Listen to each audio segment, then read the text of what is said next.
Kalian pernah dengar kisah penciptaan dunia yang penuh aksi dan epik? Nggak cuma sekedar dunia tercipta, tapi ada raksasa, dewa, pertarungan, dan darah di mana-mana. Inilah kisah penciptaan dunia dalam mitologi Nordik. Sebuah awal dari takdir para dewa dan manusia. Kalian siap? Ayo kita mulai. Dulu, pada awal waktu, tidak ada apa-apa di dunia ini. Bumi, lautan, hewan, dan manusia belum diciptakan. Hanya ada jurang yang besar dan luas. Jurang ini hanya kosong dan hampa. Nama jurangnya adalah Ginung Gagap. Keluar dari jurang, di sisi selatan ada wilayah Muspelheim. Wilayah yang panas dan terang yang diselimuti api, larva, dan asap. Muspelheim dikuasai oleh raksasa api yang bernama Surt, dengan pedangnya yang membara. Di sisi utaranya ada wilayah yang namanya Niflheim, wilayah yang gelap dan dingin. Niflheim diselimuti oleh es. Di sana ada mata air Hivergelmir, yaitu tempat semua sungai dingin berasal. Dari sana, airnya mengalir ke sungai Ginung Gagap dan membeku. Mengalir lagi, kemudian beku lagi, mengalir lagi, beku lagi, jadi membeku lapis demi lapis. Jadi, Muspelheim api dan panas, Niflheim es dan dingin. Panas dari Muspelheim bertiup ke arah Niflheim. Panas ketemu es, esnya mencair. Kemudian dari tetesan itu muncul raksasa yang bernama Ymir. Ini adalah makhluk pertama dari ras raksasa. Ketika Ymir tidur, dia berkeringat karena panas yang datang dari Muspelheim. Keringat dari ketiak kirinya membentuk dua raksasa. Dan dari kakinya membentuk raksasa berkepala 6. Dengan demikian, mulailah ada keturunan-keturunan raksasa. Ymir itu adalah makhluk hermaprodit, yaitu berkelamin ganda.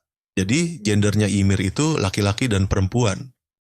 Karena itu, dia bisa bereproduksi atau melahirkan tanpa proses kawin. Bisa dibilang bereproduksi secara aseksual. Kemudian sama seperti Ymir, tetesan es yang mencair karena panas dari Muspelheim membentuk seekor sapi, Audumla. Susu sapi ini sering dikonsumsi oleh Ymir. Sedangkan Audumla hidup dengan menjilati batu es di sekitarnya. Pada hari pertama, saat Audumla menjilat, muncul rambut dari balok es tersebut. Pada hari kedua, Audumla menjilati balok es, mulai muncul kepalanya. Pada hari ketiga, semua tubuhnya keluar. Pria yang muncul dari balok es itu adalah Buri, dewa pertama. Karena di sana tidak ada tumbuhan yang hidup, satu-satunya yang bisa dikonsumsi Buri adalah susu sapi Audumla. Buri memiliki anak bernama Bor. Anaknya ini menikah dengan putri raksasa bernama Besla. Mereka kemudian mempunyai anak yaitu Odin, Vili, dan Ve. Odin hari kedua, saudaranya terganggu oleh fakta bahwa ras raksasa cepat banget menghasilkan keturunan.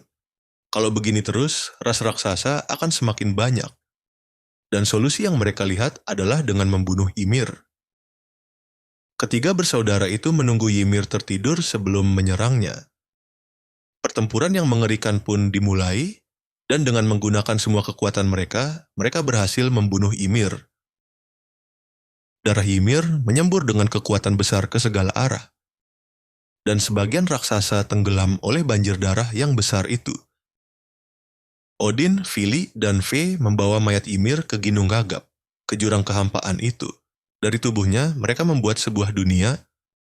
Dagingnya dijadikan tanah. Darahnya dijadikan lautan dan danau. Tulang-tulangnya dijadikan gunung-gunung. Giginya dijadikan bebatuan. Kepala tengkoraknya dijadikan langit. Dan otaknya dijadikan awan. Saat ketiga bersaudara ini lagi membuat dunia itu, para kurcaci atau dwarfs muncul dari daging Ymir. Odin, Vili, dan Ve menyuruh 4 kurcaci itu untuk menopang langit. Karena mereka takut langitnya akan runtuh. Posisi mereka seperti arah angin, yaitu utara, selatan, barat, dan timur. Kurcaci yang lain kemudian membangun rumah di gua bawah tanah. Lalu Odin dan kedua saudaranya pergi ke Muspelheim untuk mengambil bara api, kemudian menjadikannya matahari dan bintang-bintang di angkasa. Dunia baru mereka telah selesai, tapi ketiga saudara ini dapat melihat bahwa ras raksasa akan menjadi ancaman bagi mereka. Kemudian mereka menggunakan alis Ymir untuk membangun tembok pelindung yang mengelilingi tanah baru mereka dan menjaganya agar tetap aman dari serangan raksasa. Dunia di luar tembok dinamakan Jotunheim, dunia para raksasa. Dunia yang ada di dalam tembok namanya adalah Midgard. Suatu hari, Odin dan kedua saudaranya menemukan dua batang kayu. Satu dari pohon Ace, satu dari pohon Elm. Lalu Odin memberikan batang kayu itu nafas dan kehidupan. Ve memberikan gerakan, pikiran, dan kecerdasan. Dan Vili memberikan ucapan, perasaan, dan panca indera.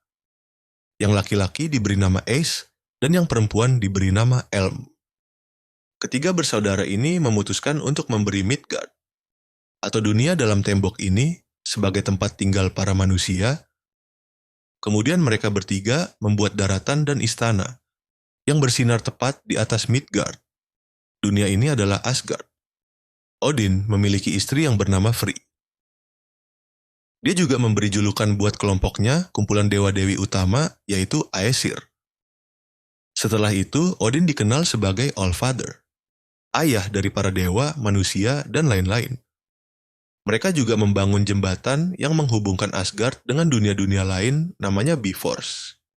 Jembatan itu berbentuk seperti pelangi. Bifrost atau jembatan itu dijaga oleh dewa Heimdall. Trompet tanduk yang di bawahnya namanya Jalarhorn. Suara trompetnya terdengar sampai ke dunia bawah tanah. Di Jotunheim ada raksasa yang memiliki putri bernama Nod, artinya malam. Dan Nod ini mempunyai anak namanya Dagger, artinya siang. Odin mengambil mereka berdua, kemudian diberi kuda. Nod ditarik oleh kuda yang bernama Hrimpaxi. Dan anaknya, Dagger ditarik oleh kuda yang bernama Skinfaxi. Dan mereka melintasi langit. Dari itu terjadi siang dan malam. Di Midgard, dunia manusia, ada pria yang bernama Mani, yang artinya bulan. Dan ada wanita yang bernama Sol, yang artinya matahari. Mereka ditempatkan di langit oleh para dewa. Sambil diberikan kereta kuda, Sol menarik matahari, dan Mani menarik bulan. Mereka ini melintasi langit, tapi sambil terburu-buru dan tergesa-gesa. Karena ada serigala raksasa yang mengejar mereka, yaitu Skoll dan Hati. Di mitologi Nordik itu sebenarnya ada 9 dunia yang tercipta. 1. Niflheim, seperti yang di awal tadi, dunia yang diselimuti es dan sangat dingin. 2. Muspelheim, dunia yang diselimuti api, larva, dan asap. Dunia yang sangat panas. 3.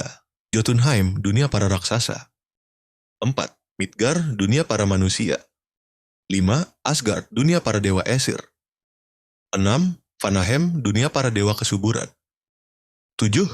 Alfheim, dunia para elf atau peri, tapi lebih tepatnya peri cahaya.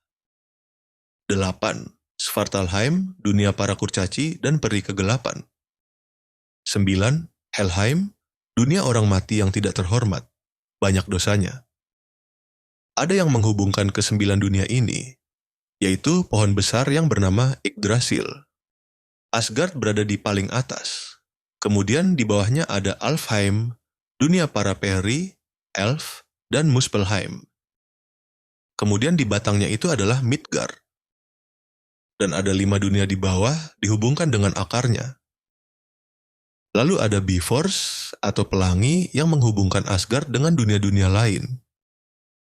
Yggdrasil mempunyai 3 akar utama yang masing-masing memiliki sumur di sebelahnya. Akar yang pertama adalah akar yang membentang sampai ke Niflheim. Di dekat akar ini ada sumur yang bernama Hyvergelmir. Akar ini berjuang untuk tetap tumbuh karena akarnya digerogoti oleh naga Nidok. Akar yang kedua yaitu akar yang membentang sampai ke Jotunheim, dunia para raksasa. Sumur yang ada di sini disebut sumur Mimir, ini adalah sumur kebijaksanaan. Akar yang ketiga adalah akar yang membentang sampai ke Asgard. Sumur yang ada di sini adalah sumur Ur, sumur takdir, yang dijaga oleh para Norns. Baru di puncak pohonnya Gresil ada seekor elang. Ketika dia terbang, kepakan sayapnya menciptakan angin. Lalu di batang pohon ada tupai yang bernama Ratators. Tupai ini sering bolak-balik ke atas dan ke bawah. Tupai ini berfungsi sebagai pembawa pesan. Pelanggannya yang sering pakai pesannya itu adalah elang yang ada di puncak dan naga yang ada di bawah. Mereka ini hina-hinaan lewat pesan yang disampaikan oleh tupai itu. Dan itulah kisah epik tentang bagaimana dunia terbentuk menurut mitologi Nordik.